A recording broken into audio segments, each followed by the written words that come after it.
जमलेल्या माझ्या बांधवांना भगिनींना आणि मातांना मी बोलणार नव्हतो, कारण मला आज मुंबईला निघायचं आणि खूप मोठा कार्यक्रम आहे.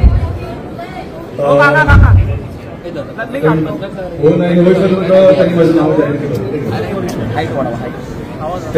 जाहीर केलं. मला आज खरं तर विद्यार्थी सेनेचा खूप खूप आभार मानायचे की तुम्ही एक उत्तम कार्यक्रम घेतलात. महेश, तुम्ही उत्तम कार्यक्रम घेतलात. जेव्हापासून मी विद्यार्थी सेनेचा अध्यक्ष झालो तेव्हापासून माझे एकच स्वप्न होतं की आपण प्रत्येक विद्यार्थिनीपर्यंत पोहोचू. ते तुम्ही माझं स्वप्न साकार करताय. मी जे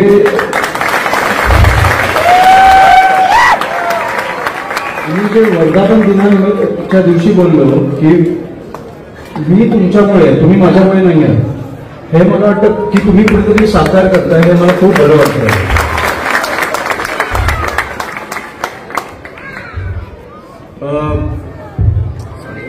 विद्यार्थ्यांशी आणि विद्यार्थ्यांशी बोलायला मी अजून मला वाटतं ते खूप लहान आहेत, पण मला वाटतं आज पालकांशी बोलायला आलोय. कारण जे माझं स्वप्न होतं आणि जे तुमचं पण स्वप्न आहे की कुठेतरी मुलगा किंवा मुलगी शाळेत गेल्यावर ते कुठेतरी सुरक्षित असावे, त्यांच्या आयुष्यात काही अडचणी नसाव्या, किंवा कुठेतरी महाविद्यालयात गेल्यावर ते सुरक्षित असावे.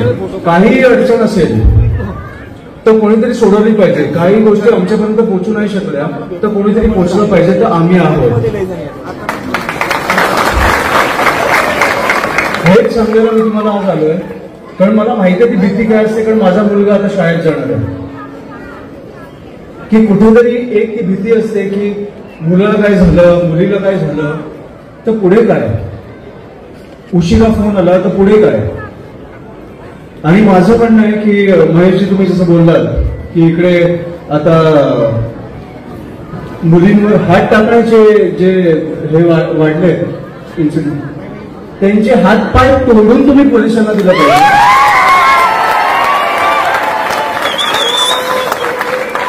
आपण जे तुम्ही पहिल्या छत्रपती शिवाजी महाराजांच्या आपण राज्यात राहतो त्या मुलांचे हात पाय तोडून आपण पोलिसांकडे दिले पाहिजे.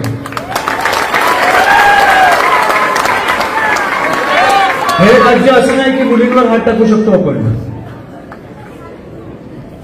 त्याच्यामुळे ही गोष्ट तुम्ही लक्षात ठेवा की तुम्ही शाळेत जर पाठवत असाल, महाविद्यालयात पाठवत असाल, आपली सत्ता नसेल तरी राजसाहेब सत्तेत आहेत. ही गोष्ट तुम्ही विसरू नका. आणि कधीही आम्ही तुमच्या संपर्कात असू, हे मी तुम्हाला वचन देतो आणि मी थांबवतो, कारण मला पुढे मुंबईला निघायचंय. पण मी खरंच पालकांशी बोलायला आलोय की तुम्ही शाळेत पाठवायला किंवा महाविद्यालयात पाठवायला मुला मुलींना घाबरू नका, आम्ही आहोत. एवढंच मी तुम्हाला एक वचन द्यायला आलो आणि मी थांबतो. जय हिंद, जय महाराष्ट्र. नवीन घडामोडी पाहण्यासाठी आजच आम्ही मुंबईकर 24 तासला लाईक करा, सबस्क्राईब करा आणि अपडेट रहा.